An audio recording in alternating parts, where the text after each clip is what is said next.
All right, this is a video going to be about my distrust for humanity, a video I made a while back. I kind of wanted to touch base again with it. And actually, I wanted to address this to Hello Rodney, who expressed interest in what I was attempting to do. So what up, Rodney? I wanted to tell you where I've come since I made that video, the progress I've made.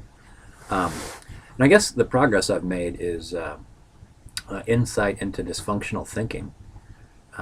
Because my distrust for humanity comes from the mystery that is sudden, seemingly random, sudden violence or random anger, and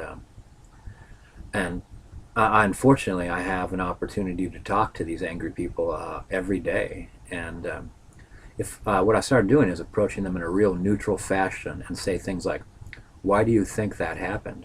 I don't not like why did you do that or what were you thinking, that kind of thing. Like why do you think that happened? Because a lot of them actually respond as if it was something that happened outside of themselves, and also a lot of them have trouble communicating with themselves, which and with me, which gave me some more insight into what's going on for them. So people started answering me, and I started getting insight into these really kind of dysfunctional motivations, which gave me like a better grasp of that it's not random, and in some cases can be anticipated. And in some cases, if you have like an idea of the motivation, sometimes the solutions are surprising. And I wouldn't know what the solution was if I didn't have a better idea of what the problem is. All I know is like someone just punched someone else. But so I'll tell you a little bit. Well, actually, I'll just say right here that like having a greater idea of like this is probably where they're coming from, something along this, like a category. I don't know the specifics, but I'm able to identify the category, and then I could behave accordingly. So I'll tell you some examples of walking up and saying, why do you think this happened? So one guy was trying to basically inconvenience a large group of people, and I walked up and said, why do you think this is happening?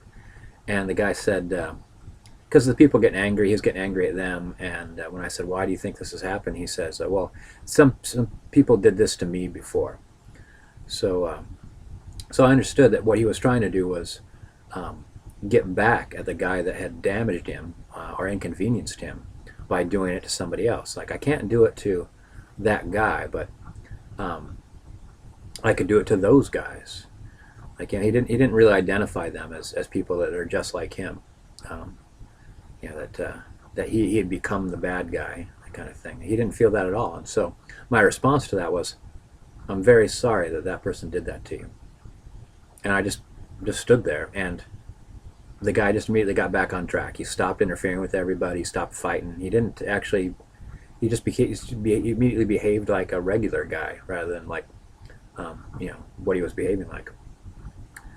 I walked up to two friends. One friend had just punched another in the face, and I said to the guy that after we separated them, I said to the guy, "Why do you think that happened?" He said that, "Well, I voted for so and so who didn't get elected," and my friend just said, "Oh, well, I voted for so and so who did get elected," and the guy said, "I felt like my friend had took my vote away," and his friend was smiling, and his friend got the president he wanted. This guy like didn't get what he wanted, and he felt like his best friend showed a lack of support for him, and if like almost as if his best friend had walked into the voting booth, ripped up his vote, and threw it in his face with a smile. Oh, here's something that happened recently. I won't go into details, but somebody got really upset, and I could tell. It was really common. So like I had been asked about this in the past, so I could tell where this person was coming from. It didn't necessarily make the guy be any calmer, but it really shortened how long his explosion lasted. Um, and it's like you just learn like skills to not to anticipate when these things might happen. It's like there are clues, there are subtle signs. Um, That was before, like, it seemed so surprising to me. Because I'd never punch anybody for voting the way that I didn't vote, or um, I would never try to inconvenience people because once someone inconvenienced me. Um, but now I've become way more familiar with these dysfunctional motivations, and now I see them coming.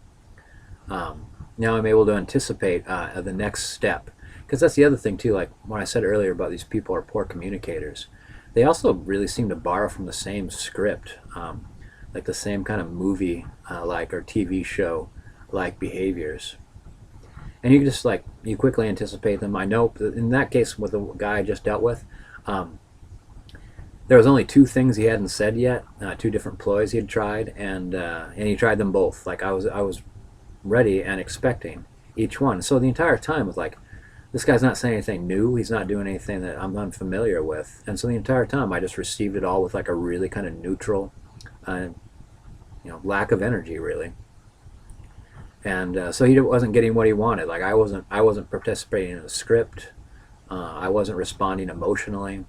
I just maintained like a professional demeanor. Um, and by anticipating where he was going to go next, I was able to answer him quickly and succinctly, and in a way that like I don't know if it really diffused the situation, but it certainly didn't escalate it. So yeah, so I don't necessarily I don't like people any better than I do. I still think people are like are getting up to violence and rape and stealing things that reduce other people's quality of life and. Um, uh, but here's the thing: like I'm starting to get a better idea of these antisocial dysfunctional motivations. So at least it's not like a complete mystery, and thus with no mystery, the terror is gone. From the like you never like watching a horror movie, like they're trying doors and you don't know which door has the monster behind it. I have a good idea which doors have the monsters behind them now, so it doesn't make me like them better, but it makes me less distrustful, less fearful. Like I almost trust that I am going to deal with somebody that's kind of losing it, and I'll be able to better deal with it because I think about what is happening, what's their motivations are. I think about it, and in many cases I'm prepared for it. So Rodney. Thanks for joining me in the tiny house. Sorry I was long-winded, but I don't know. It's a complex thing, and it's taken me a long time to get this far. I hope I get farther. So this will be another stepping stone. So see you, my friend. See you in the tubes.